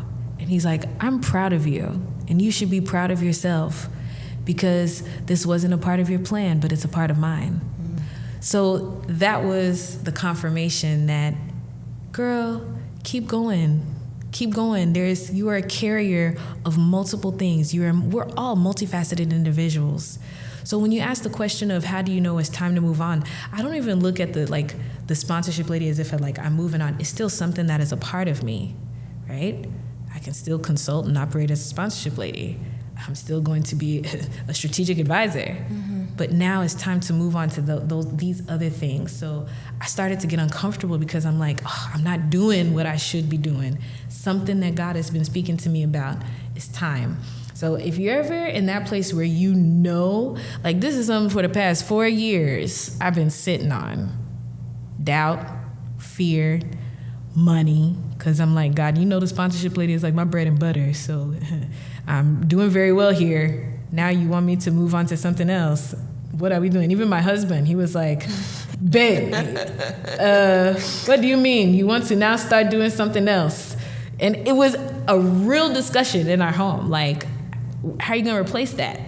And I was like, well, it's not a matter of... So me, God, my husband, we all talking, but he... my husband and I, we were laying down in a bed, and he said, what does success look like for you, babe? And he said, don't think about the money. He said, if money is not a factor, what does success look like for you? And he said, I want you to be able to answer that question. And when I answered the question for him, he said, then go. You have to do what God is telling you to do. You have to. Because he said the money is going to come. When I left corporate America, and that same husband was like, babe, what are they paying you? What happened? The money, it came. And I'm genuinely happy with the work that I've been doing over the last 8 years. And I want to continue to be genuinely happy with the work that I do for the rest of my life. If I have peace, I say, I don't chase money, I chase peace. If I have peace and I have joy in my home and within my family, and I continue to pray that God, good money-making opportunities will come to me. God will bless my business. It will come. It will happen. So, and also keep strategizing with him too. That's the big thing. I invite God into everything that I do. Hi, Laura. Thank you so much for sharing. How can I really love the whiteboarding. If I wanted to be a part of that, how can I? So you guys get ready, because whiteboard parties are going to be coming soon. Okay. We're going to wear white to the whiteboard party. Wow. You know what? I didn't think about that. Maybe I need to have it to where we need some colors so that the whiteboards can stand out. The crazy thing is the colors for the brand is black and white. So and the color basically comes in with the colors of the markers. So the easiest way, what I tell everyone to start with when it comes to whiteboarding, you have to get very serious, get in that quiet place. And so there's actually a free workbook or a Whiteboard My Life guide that I've created, and it's for free. You can just go to whiteboardmylife.com and download the workbook. That is the very first step, because there's an exercise that I take you through over 90 days. Then eventually comes actually doing an in-person whiteboard session, in-person or virtual. And then after that, we have accountability. So you have these 7 different areas that you've got to figure out. God, what do I deeply desire here? And that's between you and God. There are also some things that you may need to release. So what is it that I need to release? And then what is the one thing that's going to create a domino effect for that specific area of my life? For me, while yes, I had be an influencer, the sponsorship lady, speaking engagements, it was the sponsorship lady that created a domino effect for me to be able to do all these other great things. So I always say, let's talk about Oprah, let's talk about Beyonce. Beyonce didn't just become Beyonce overnight. She started with something. She was with Destiny's Child. Even before Destiny's Child, there was another small group that they were in. Then being in that group for so many years positioned her to now be this great solo artist. Her being a solo artist and doing well with that positioned her to now get into acting, to now go and start a clothing line. You think if she started with the clothing line first, that would have opened up the door? So it's also understanding. God gives us so many different ideas and visions. Which one does he want me to start with that's going to create the domino effect? So again, even when it comes to our friendships, who are those people in our lives that's going to push us closer to our destiny? Again, you may have some of them that won't, but who are you choosing to be closest to and give most access to first? Those ones that are useless, or the ones that are going to hold you accountable to what it is that God would have you do? So, what is the domino?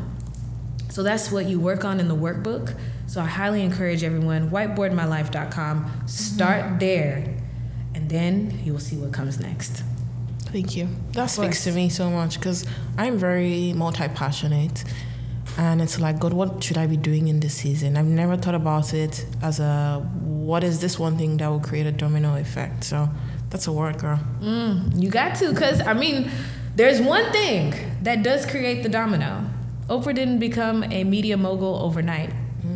She started with something. What is that one thing that she started with? Read her story. I love reading success stories because there's one thing that they started with. Did they have a vision for greater? Yes.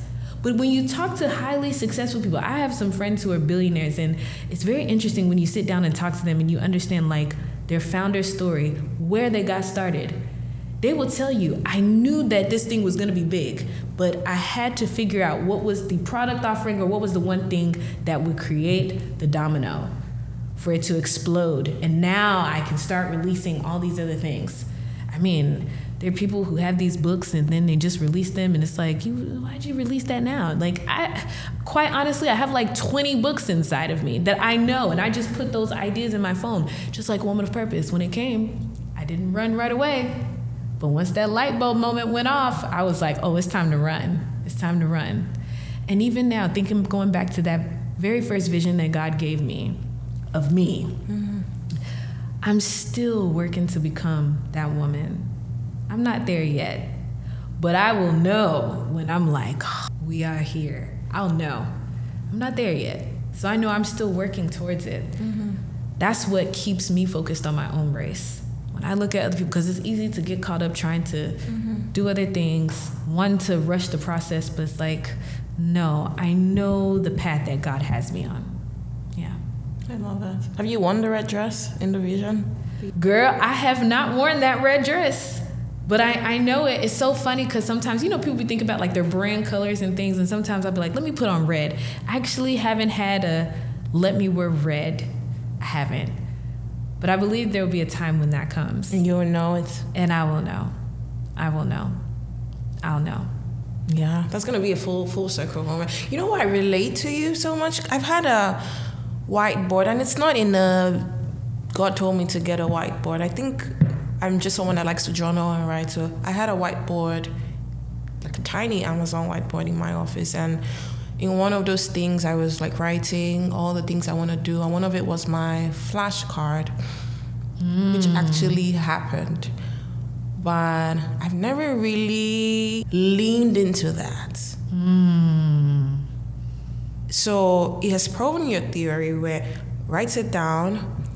It's in the Bible, right? But I remember writing it down and writing some other things down and they've happened. Even with like, what do you call those things you do every year? Oh, those vision boards? The vision boards as well. I do those, not religiously, but I'm going to get a whiteboard after this. And I cannot wait to see what happens. And if you vision board, do vision boarding and whiteboarding. I don't have anything against vision boarding. The problem that I have with vision boarding, though, is vision boarding doesn't give you execution. The whiteboard does. So it's nice to have pretty pictures, right? But it's like, okay, what am I going to do to What's the strategy? Yes. What is the strategy? Because people get stuck in vision. I'm like, I could think about that vision that God gave me all day long, but how are we moving towards it? How do we move? And there's a way to move to get there, right? So that's my only thing with vision boarding. Vision boarding is wonderful. So does Whiteboard My Life cover the strategy as well? Oh, yes. So we get to it. But even before getting to the strategy, because sometimes I think there's a lot of things that we don't sit with to ask yourself questions around friendship of who do I need to release in my life? What habits do I have around money that I need to release? You got to deal with certain things. And that's why the initial workbook starts with you asking yourself those questions that you normally wouldn't ask. Also thinking about, what do you desire for your life? What do you really desire? I had someone ask me, actually, I love Tiffany so much because she opened, her and her entire team, like working as a contractor with her, they opened up my eyes to so much. And she is a woman of so much like wealth and wisdom, quiet wealth, okay? Like powerhouse. And I sat down with her COO and he goes, Jessica, like you're a very gifted individual. And he's like, let me ask you, have you thought about like, what is the number that you need? Because he was like, everyone throws out 7 figures. But he was like, I need you to take it a step further. Because he was like, 7 figures is such a vanity number. Like, everybody wants to be a millionaire. But what does that really do for your home? What do you want? What does your life look like? And I'm like, well, I don't want my husband to work a 9-to-5 anymore. I'm like, I also would love to live in another country. I would like for my children to be global citizens. And he goes, okay, what country do you want to live in? The specifics. Did you get down, have you researched to look at what is the cost of living? Because he was like, you could make $750K a year. And that would be good for the country that you want to live in. So he was like, really figure out what that looks like instead of what people normally do, which is leave it at, I just want to make 8 figures. Or I just want to hit 9 figures. He's like, break it down. Break it down. And I strongly believe in that. Like, also thinking about I have a client where she has, what is your freedom number? And I was like, man, that's really good. The freedom number is, when you think about retirement, which we never really stop working, okay? If you really love what you do, you're always working, you know? And you enjoy it, okay? So, but what is that number for you to where you could live the life that you truly, truly want to live, but you understand the number? I think it's important to understand those things. And I think when you're whiteboarding in the very beginning, before you get to all of the strategy, you need to take those areas of your life, even as far as the type of people that you want to surround yourself with. I pray about the kind of clients I want. Because when I first started, I was taking on anybody and everybody. And then I was like, whoa. Absolutely not. I will not allow my clients, the clients that I'm hiring to, no. I even remember refunding someone that said, thanks, but no thanks. Take your money. I remember happily giving that $10,000 back. Like, take it. I don't want your money. I'd rather have my peace. And was so happy to be able to do that. So, again, I think it's very, very important to really ask yourselves those hard questions. I've sat down with people and done whiteboard strategy sessions with them, and when I start asking those questions, it's difficult for them to answer.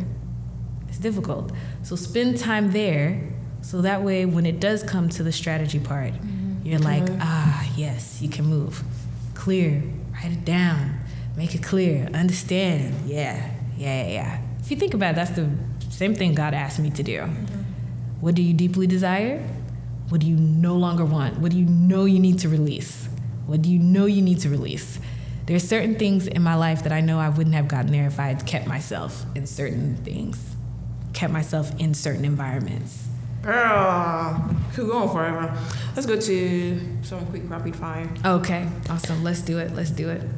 So, would you rather go to a fancy restaurant or do movie night at home? So, I love both, but I love eating at fancy restaurants. I do. But we have movie nights at the house all the time. But I'm a foodie. And I'm like, to dress up in? Oh, I sure do. And I'm like, I'll order everything on the menu. That's me. Yeah. A designer bag or a night in a 5-star hotel? Night in a 5-star hotel. I should have put dashboard. Show me a dashboard. Show me a dashboard. But no, let me tell you, I am the queen of 5-star hotels. So when I have a couple of different 5-star hotels that I stay at on November 11th. So I'm a sucker for good hotels. Yes. Nice. TikTok, Instagram, or YouTube? YouTube. Do you have a YouTube? I do. It's sitting there, but it's coming back. I prefer YouTube because I love the long form content. It puts you in front of a different audience.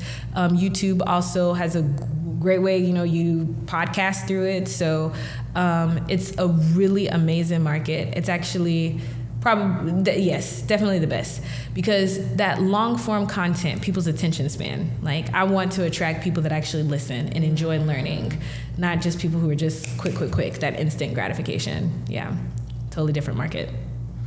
Would you rather the friend who checks on you or the friend who challenges you? The friend who challenges me. You don't want the friend to check on you? I do want my friends to check on me, but when I think about the pivotal moments of my life, the things that have changed, like me and Mary, we can go months without talking, but I know when me and Mary do talk, Mary's gonna tell me something that's gonna change the trajectory of my life. One of my mentors, I'll say her name, Vivian Jokotare. Everything about that woman, anytime we speak, life-changing words. So you can have a friend that check on you 24/7, but it's surface check-in. Oh, hey sis, how you doing? But I like life-changing things. I like life-changing downloads. So challenge me in a way to say, Jessica, when I talk to you, I'm talking to you today, but if I were to talk to you 6 months from now, have you done the things, like how has life changed for you? Yeah, give me the friend that challenges me. Cold email or warm intro? Which one would usually work? Hey, my sister, coming from someone who has made a significant amount of money through cold email, I'm going for cold email all the way. Well, what is one thing that, when you send us emails, are you hopeful? Like, would they respond or would they not? Or are you like, I got this, they're going to respond? I'm usually very confident about the response. Because of the content of what you send? Because of the content of what I sent. But you also know that some people are going to say no. And sometimes just because they tell you no now doesn't mean that it can't change later. So in the beginning, I used to be like, take it personal. Now I don't. I'm like, okay, if that brand said no, there's another brand that does exactly what this brand does. So now let me just go to their competitor. That's how you have to look at it, So cold email all the way. What is the most expensive thing you've put on your credit card recently? A trip. A trip? Yeah. That's usually because I love travel. So travel? Yeah, travel for me. Yeah, travel experiences. I'm big on experiences. Nice. So yeah. What is something that you splurge on without feeling guilty? Any business expense. Really? I never, girl, I know. Girl, that's why I said my ads, like, I spend a lot of money on ads. But I just looked at it as I'm going to make a return on it. How do you get to this point? Because I know that to make money, you have to spend money. How did you get comfortable with that fact? Is it being around people or being around people? Like, and that it's a mindset shift. Because I remember Mama V, I call her Mama V. When I was doing Woman of Purpose, she came to me and she said, Jess, all these women that you have around you on your so-called board, she was like, have they ever done what you've done? The vision that you have? She was like, they are attaching themselves to you because you have a vision. Did they use their student loan money to make this happen? No. Are they the ones that's going out and finding the sponsors? No. Are they the one paying for the tickets? No. She said, you guys are like the blind leading the blind. She said, you need to change your board of directors. She said, go and find people who earn more than you, who know more than you, and have better networks than you. Best advice she ever gave me. How did I get my conference 100% funded? Because I let the board of the people that I was comfortable with and got with people who could actually change things. I got 4 board members, and she said, ask all of them to give you names of people who would be willing to sponsor and invest in your conference. So we got in our first board meeting, and I said, here's what I need. Give me 5 to 10 names. What do you know? I now had meetings, and those people ended up sponsoring something, whether it was money or their services or their time. So I'm very big on how the people that you choose to surround yourself with, how do they get you to change your mindset? When I spoke with Tiffany about running ads, I asked her questions. I was like, look, can you share how much you spending? Also, I know you and I, we are very different. You have been at this for 16 years. I'm, 8 years in. and here's how much I'm making. How much should I be spending? I also talked to her. You shared the amount with her? Yeah, I shared those things with her. Why not?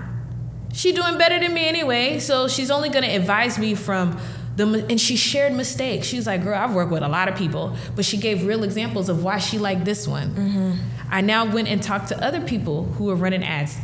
Usually a lot of people that I get information from, they're usually my clients. So a lot of my clients, they are doing better than I'm doing. And I asked them, same thing. When I shared that I have a lot of clients who have written books. Some of them are New York Times bestsellers. When I shared with them, this is what I'm doing, I didn't even have to ask. One said, let me share my book proposal with you. Another said, here's the agent that I'm working with. Another one said, hey, why are you don't write the book yet? Do a book proposal. And here's 3 different people that you go to write your book proposal. They all shared so much, and I learned a lot. So I think, again, it's very important. They told me how much they invested, how much they paid for things that they felt like was absolutely worth it, and things that were not worth it. Mm-hmm. So when you have that kind of, when you ask those kind of questions, you also have that kind of access. You're like, yeah, if it worked for them, certainly it can work for me. So of course, I don't feel guilty and I also don't allow people to make me feel guilty about what I've spent. I don't. And I also understand too, you also have to understand everybody's in different markets. Mm-hmm. So while I might have a circle of friends of people who might be doctors or lawyers, it's also important to know that I'm in a digital online marketing space.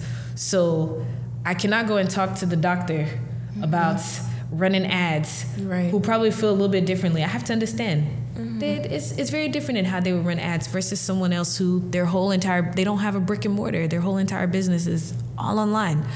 So there's a difference. So you have to know also who to go to. So I do not feel guilty.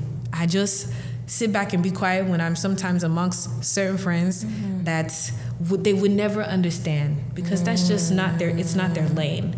So you also have to understand that too. But yeah. How do you have access to so many powerful people? How does one, I don't want to say get access to powerful people, because that's like social climbing and being a lich, but how do you position yourself so that the people you need in a certain season can be attracted to you, can find you, can connect with you? One thing that I will say is, if you know anything about me, there are a lot of events that happen in this DFW. I actually don't attend them. I don't like networking events because I also am a strong believer that people walk into rooms and everybody's trying to sell who they are. I've never been that person. You either know me or you don't. My prayer before I go anywhere is always that God, whoever I need to be connected to, you will connect me to those people. So I'm the kind of person that I've done research. Whenever I walk into rooms, I understand who's in the room. I know who I want to connect with. I'm not trying to I don't need everybody in the room to know my name. But also it's been such a blessing that usually a lot of the people that I'm connected to is because they spoke my name in a room. Literally how I even got connected to Tiffany was because I spoke at Rachel Rogers' conference. I don't even remember how Rachel found me. I think she might have found... Speaking of Rachel's conference, it's a big deal, girl. It's such a blessing. It's a big deal. And so many people wanted to be in my session, but it was like a workshop where multiple sessions were happening at the same time. Okay. I had no idea Tiffany was in my session. I recognized Terry. I saw that she was in there, but I had no idea that Tiffany was in there. So I had this long line of people. And she was like, girl, I knew you were busy. You even had a QR code to schedule a call, but she was like, I know Terry knows you. And Terry walked her to the front. Mind you, I wanted Tiffany to speak at my conference when I used to host it years ago. I also thought that I was going to be, instead of the sponsorship lady, the sponsornista. I actually still have the email. I emailed her and was like, I just want to reach out and see, is it okay if I have that name? And she replied back and she was like, I don't own Easter. Anybody can use that. She was like, but I'm the Budgetista. So sweet. Still have that email. But the way we connected, it was just me being me. I found myself in the right rooms at the right time. This is why I'm very big on, I don't accept everyone's invitation. I also am great at saying no. It's hard, but I'm really good at saying no. because I realize that my yes is expensive. So whatever I say yes to, I understand there's a purpose behind why I'm saying yes to this. So even me speaking on that stage and being in that room, and the way all the different people that I met, like, so again, I don't beg to be in these rooms because of the work and my obedience of me saying yes to what God has called me to do. It has positioned me to be in front of these people. I have never begged for a client. I didn't beg for Sarah. I didn't pitch Sarah. I didn't pitch the Budgetnista. I didn't pitch Terry. I didn't pitch Savitra Wilson. I didn't pitch Maya Elias. I've never had to go to any of these powerful women and say, hey, how about you work with me? I just simply put out material and content. My face was out there. I did good work, because that's another thing. Something about me, I operate with a spirit of integrity. My clients, they know if something isn't working, I'm letting them know, look, we're gonna have to pivot, or things are not working the way I thought they were gonna work. Like, I'm very vocal, and people appreciate that. They respect that. Very open about money. So I've learned that people respect that more versus you trying to be something that you're not. So I've never been that person. So again, you asked this question of how do you find yourself like connecting with these powerful people? I've learned to just be Jessica, just be who I am, instead of trying to be something that I'm not. I'm not the most educated person in the room. I'm not the most brilliant person in the room. I don't make the most money, but I know my place when I am in a room. I know who I am. I know what I carry. And whatever needs to find me, it will. It will. And that's the confidence that I hope and pray anybody who's watching this will have. Because I think too many people feel that, like I said, I walked into that speaking engagement that Jay Bolin hired me for, brought me in for, wearing my Target clothes. And while, yes, I was like, wow, these ladies, it's very intimidating. But I'm happy, again, that there were women in that room who saw me and say, you're gonna get there. You don't have to downplay who you are. So never downplay who you are. Don't feel you have to be something that you're not. You're great just the way you are. And those opportunities will find you. That greatness will find you. Plus also, I had a vision of the type of people I want to be around and surround myself with. So yeah. I love that. I like surrounding myself with greatness. One thing I picked from that is, at the time where you were asking if you could use the Spontanista name, to the time where you're meeting this person that is now your client, you have transformed. You have become much more valuable. You've grown into this person that these people that you were looking up to now find value in you. So you weren't just sitting down waiting for, oh my God, I can't wait to... You were developing yourself, doing the things you needed to do to become this woman that would then attract these people that you prayed for. So that's something that I'm taking away, girl. We need to wrap up. We can talk all day. We can talk all day. What's the final question? Yeah. What is one thing you stop apologizing for?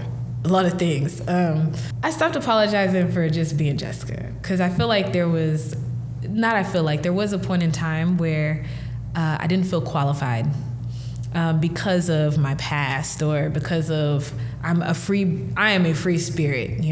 When you hang out with me, the way even showing up online, there was a period of time where I would be so afraid to post because I'm like, oh my God, if I post this, what will people think? Now I'm like, and again, when Woman of Purpose, I was the churchy girl, but that's not fully me. And I needed people to fully see me, to understand that it's okay to be you and still make the greatest impact. So I stopped apologizing for being this free, wonderful Jessica. And I absolutely love it. You gonna see Jessica outside. I love outside, okay? I tell people, I have a running joke. Outside is my love language because I love being outside. I mean, my husband and I, we met at an after-hour spot. So I love outside. And I used to carry shame about that, but I no longer carry that kind of shame, and I don't apologize for being Jessica unapologetically. I love me. In fact, some people, I had to tell somebody the other night, I was having a conversation with a good friend, and I just said, I love myself. I love myself. And to say it and really mean it, like, I even now, like, I just feel it. But it's not a cockiness. But I love me, and I love this woman that God has created me. And it does show. I can tell. I love it. Like, and this is not just something I want for me. I want this for everyone. This feeling that I have, and it took me a long time to get to this place. It really did. So I fully embrace it, and I do not apologize. Like, if you don't like me, you don't like me. If you don't understand me, you don't understand me. This is who I am. And if you really want to know me, just get to know me. I'm truly a fun person that loves connecting with people. So, yeah. What does building wealth mean to you? Wealth to me, building it, it's freedom. But more than anything, there's a prayer that I say every day. God, may the Abrahamic blessings of God not miss me or my family. May the wealth teach us how to not only build wealth, but to sustain it. And I want it to last beyond my children, beyond my children's children, at least 3-4 generations, multiple generations to come. To me, that's what building wealth is. It's way beyond me, but what I do today determines how that wealth is gonna last. If you think about the Bible and like the wealth that was passed down, that's the thing. Wealth is passed down, and wealth, it's not just money. Money is a piece of it, but it's also a mindset. It takes a certain kind of mindset, a certain level of mindset for that to last for multiple generations. It does. And that mindset has to be passed down to your children. They gotta get it. They gotta get it so the next generation can get it, and the next generation after that can get it. So when I think about wealth and how we build it for our family, honestly, it's something that I'm thinking about when I go to sleep at night is, am I doing my part as a parent? Are my husband and I, we doing our part to ensure that they have a wealthy mindset, that they have a wealthy mindset more than anything, and that they're good human beings, because part of building wealth too and how it lasts is overall being a good and loving human being. Yeah. Thank you, girl. Yeah. Thank you. Mic drop. No, nothing to say, but this was so good. You are a woman of wisdom, and not everybody has to be on the pulpit to preach. Do what you do. I think people need to see people living their lives and still see the power of God at work in them, right? So thank you again. Thank you for just being Jessica. Thank you for being who you are. Thank you for building so well and inviting us into a part of your world. Thank you for saying yes to me and to this podcast. I'm so grateful, so honored, and I cannot wait to see what you do next. I am rooting for you. Thank you. I'm rooting for you too. Thank you so much. Thank you for having me here. Honestly, it's like every time I get invited to be on podcasts, I'm like, oh, this was my favorite. But this truly is my favorite. I'm sure there'll be another one. I'll say the same thing. But no, I'll take that. This has been amazing. Thank Truly amazing. You have a gift, and I pray that God continues to expand this platform in such a mighty way for you, because you're doing good work. So thank you. Thank you for having me here.